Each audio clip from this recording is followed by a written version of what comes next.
Of உலக சாதனை சார்பில் தமிழ்நாடு சிஎம் சிலம்பம் மாரத்தான் 2024 புதிய உலக சாதனை 2024. சென்னை நந்தனம் OMCA மைதானத்தில் ஸ்டார் புக் ஆஃப் உலக சாதனை சார்பில் தமிழ்நாடு சிஎம் சிலம்பம் மாரத்தான் 2024 புதிய உலக சாதனை 2024 நடைபெற்றது. இந்த நிகழ்ச்சியை ஸ்டார் புக் ஆஃப் உலக சாதனையின் இன்டர்நேஷனல் டைமண்டிக் CEO டாக்டர் டி முரளி ஏற்பாடு செய்திருந்தார்.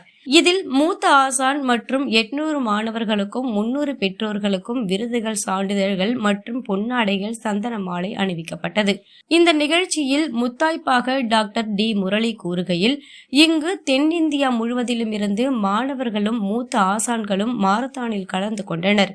இந்த மாரத்தான் விளையாட்டுத் துறையில் 3% இடஒதுக்கீடு வழங்கியதற்கு நன்றி தெரிவிக்கும் விதமாக நடைபெற்றது என்றார். உள்ள இருக்கிறது எல்லாமே ஒண்ணுமே தெரியாதவங்க தான் அந்த கலையோட. இப்போ சிலம்ப கலை, விளையாட்டு கலைன்னு பார்த்தீங்கன்னா சிபாரிசு மூலியமாக வந்துடுறாங்க. இப்போ நாங்களாம் பார்த்தீங்கன்னா வெளியே தாங்கிறோம். நான் இந்த விழாவே பார்த்தீங்கன்னா என்னோட சொந்த செலவு தான். ஏதோ வச்சு மாஸ்டருங்க அப்படி இப்படி வச்சு ஏதோ அட்ஜஸ்ட் பண்ணுறோம். இதோட நோக்கம் என்னென்னு கேட்டால் பயங்கரமான நஷ்டம் இருக்கும். ஆனால் ஒரு சந்தோஷம் என்னென்னா அடுத்த ஜென்ரேஷனுக்கு என்னால் முடிஞ்சு இந்த சிலம்ப கலை எடுத்துன்னு போகிறோம். அவ்வளோதான் நோக்கம். 3% இடஒதுக்கீடு பிரயோஜனம் தான். ஆனால் யாருக்கு தெரியலையே. எங்ககிட்ட வர சொல்ல எப்படி பனி கட்டி இங்கே வர சொல்ல சாரலாக மாறுற மாதிரி எங்ககிட்ட வர சொல்ல ஒன்றுமே வரமாட்டேங்குது. என்னென்னு கேட்டிங்கன்னா இதை வந்து அரசியல் ஆக்காத, இதை பொதுவாக எடுத்துன்னு வரணும். அரசாங்கம் அப்படி எடுத்துன்னு வந்தீங்கன்னா எல்லா பிள்ளைங்களுக்கும் எல்லாம் ஊக்கியத்துவமாக இருக்கும். இங்கே யாருமே திறமை இல்லாத யாருமே கிடையாது. அவன் ஒரு விஷயத்தில் திறமை. இப்போ ஒருத்தன் ஓட முடியும்னா நிற்கிறவன் வந்து திறமை இல்லாதவன் கிடையாது. அவனால் ரொம்ப நாள் நிற்க முடியும், பலு தூக்க முடியும், என்ன வேணா வரும். நம்ம தான் ஊக்குவிக்கணும். நம்மளை மாதிரி ஒரு தமிழர்கள், குறிப்பாக இந்தியர்கள் மாதிரி ஒரு சிறந்த ஒரு உழைப்பாளியோ திறமைசாலையோ இந்த உலகத்திலே கிடையாது. நான் அடித்து சொல்வேன், எல்லாமே நம்ம சார்ந்து தான் இருக்கும். ஆனால் நம்ம அதை உணர்ந்தவே மாட்டோம். இன்னி வரைக்கும் நம்ம மற்றவங்கள தான் புகழ்ந்துன்னு இருக்கிறோம். ஆனால் நம்மளை மிஞ்சி ஒரு ஆர்ட்டே கிடையாதுன்னு சொல்லுவேன் நான். ஏன்னு கேட்டால் நான் இவ்வளோ ஆர்ட் படித்ததில்ல. எல்லாத்துலேயும் சிலம்பத்தோட சாயல் கண்டிப்பாக இருக்கும். இப்போ உதாரணத்துக்கு பார்த்தீங்கன்னா நம்ம விஜயரையா நல்லா தெரியும், அவர் பார்த்துருப்பீங்க. அவர் மாதிரி ஒரு டான்ஸை யாருமே பண்ண முடியாது. ஏன்னு சொல்லுங்கள், அவர் கோட்டு போட்டு சிலம்பத்தை செய்வார். ஆனால் கோட்டு போட்டவன் சிலம்பம் தெரியாது. ரொம்ப அற்புதமாக இருக்கும் அந்த பாடம். அந்த மாதிரி தான் நம்ம அழகாக செய்ய சொல்லுது. அதனால அவர் வெளியே வந்து இப்போ ப்ரூஸ்லி எடுத்துங்க, அவர் கும்ஃபு தான் கற்றுக்குது. ஆனால் கராத்தேக்காரன் தான் நிறைய பேர் நீங்கள் நினச்சிட்டு இருப்பானுங்க. ஏன்னு கேட்டிங்கன்னா அவர் கும்ஃபு கூட பண்ணல, அதிகமாக கராத்தே ஸ்டைல் தான் மாறுவானு. ஏன்னா எளிமையாக இருக்கும் கராத்தே பார்க்கறதுக்கு. ஆனால் கும்ஃபு வந்து ரொம்ப கடுமையான ஒரு பரதநாட்டியம் மாதிரி. அது லைன் எட்ஜு கரெக்டாக எடுத்து பண்ணால் தான் ரொம்ப அற்புதமான கலை. அந்த மாதிரி தான் எல்லாம் திறமைசாலி தான். உதாரணத்துக்கு போதி தர்மன் எடுத்துங்க, அவரை மிஞ்சி இந்த உலகத்தில் தலை சிறந்த ஒரு ஆசானே கிடையாது.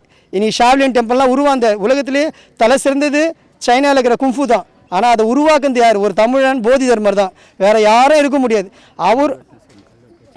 அவரோட பெரிய ஆசான்கள்லாம் இந்த ஊரில் இருந்தாங்க. நம்ம எங்கே விட்டோம்? அவர் வெளிநாட்டுக்கு போகாது, அங்கேருந்து காப்பாற்றிட்டோம். ஆனால் நம்ம இங்கே ஒன்றுமே பண்ணலையே. அது மட்டும் இல்லாத என்னோட பெரிய ப்ராஜெக்ட், வாழ்நாள் முழுதும் பெரிய ப்ராஜெக்ட்னா ஒரு பெரிய ஷாவ்லின் டெம்பிள் சென்னையில் இல்லை, தமிழ்நாட்டுக்குள்ளே எங்கன்னா உற்பத்தி பண்ணோம்.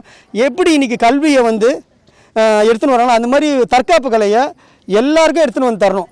அது மாதிரி நிரந்தரமாக எடுத்துன்னு வந்து தரணும். பசங்க என்ன கேட்டால் நோய் நொடியே வராது சார், நீங்கள் ஆரோக்கியமாக இருப்பாங்க. இந்த மாரத்தான் விளையாட்டுத் துறையில் 3% இடஒதுக்கீடு வழங்கியதற்கு நன்றி தெரிவிக்கும் விதமாக நடைபெற்றது என்றார். மூத்த ஆசான்களை கௌரவிக்கும் விதமாக 30 பேருக்கு கலைமகன் விருது 2024 வழங்கப்பட்டது. தமிழக அரசுக்கு கோரிக்கையாக மூத்த ஆசான்களுக்கு அரசு உதவித்தொகை வழங்கிட வேண்டும். அதேபோல் பள்ளி கல்லூரிகளில் சிலம்பத்தை பாடமாக வைக்க வேண்டும் என்றார்.